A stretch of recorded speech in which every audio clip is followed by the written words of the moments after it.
Soa milioni 1.5. Bili moja. Sema bilioni. Dola milioni 1. Dola milioni 1.5 ambazo ukiziconvert kwenye pesa ya kibongo bongo ni zaidi ya bilioni 3 plus. Jonathan Soa. Lakini kwa mwingine ni milioni 1 ambayo ni zaidi ya bilioni 2.5 plus kuelekea juu. Si ndio bana? Kwa hesabu za haraka. Hao ni wachezaji ambao wanacheza pale Singida. Kwa akili ya kawaida na kwa watu wa football sidhani kama wanaweza wakatoa hiyo pesa kwa ajili ya hao wachezaji. Hata kama ni mimi namiliki klabu yangu, bilioni 3 siwezi kuzimwaga kwa mchezaji kama Jonathan Soa. Yes, ni mchezaji mzuri sana, anafunga kila mechi, lakini bilioni 3 nikitulia zangu pale nachukua watu wangu wa milioni 500 na wachezaji kama 6 wa nguvu kabisa. Yaani wanaupiga kweli kweli, wako vizuri. Kuna wachezaji ukienda kwenye baadhi ya mataifa, wachezaji wanafanya vizuri sana. Pale Kongo wachezaji wa bei ya kawaida tunapiga mpira. Ghana pale wachezaji hawana bei kubwa sana, lakini ambao wanacheza kwenye vilabu vya kawaida wanachukua tu wachezaji. Unakuja unaishi vizuri sana. Huku ndani kwenye ligi za kawaida hizi kuna wachezaji wazuri sana.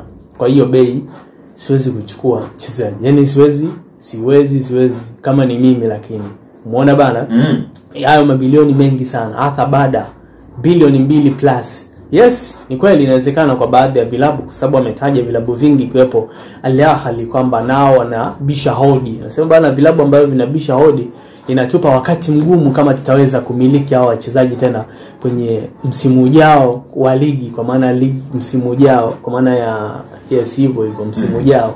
Ana hofu maana sasa vilabu vizito vyenye pesa vinabisha hodi na kila kiwango.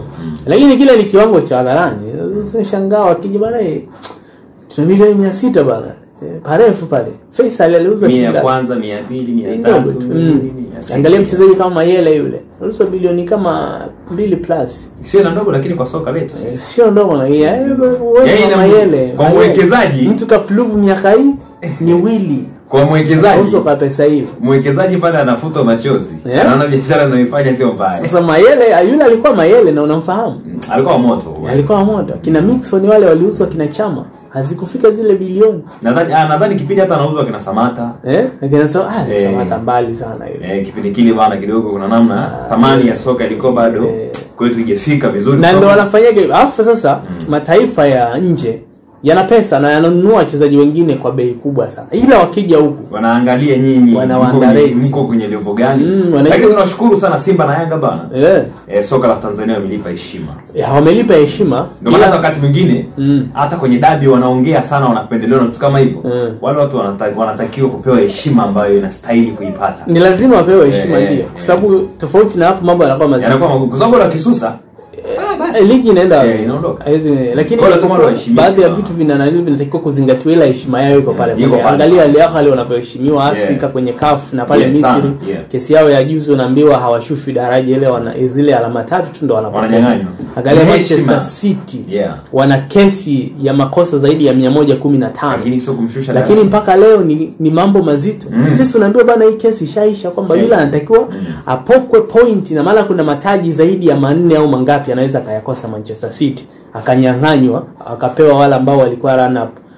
Lakini mpaka leo hii vitu vinaenda hivi. Nasema jamani, hii ni Manchester City, tunafanyaje mambo na vitu? Hii timu bwana kubwa, ni timu kubwa. Kwa sometimes kuna vitu vingine huwa vinapelekwa hivi, yani zinazungushwa kwa sababu ya manufaa ya kisoka kwenye taifa husika. Imagine leo Simba na Yanga zipo huku chini. Timizi mambo yanakuwa ni mazito sana, japo hatupendi sana mambo ya kupendelea vilabu. Tunataka kanuni zisi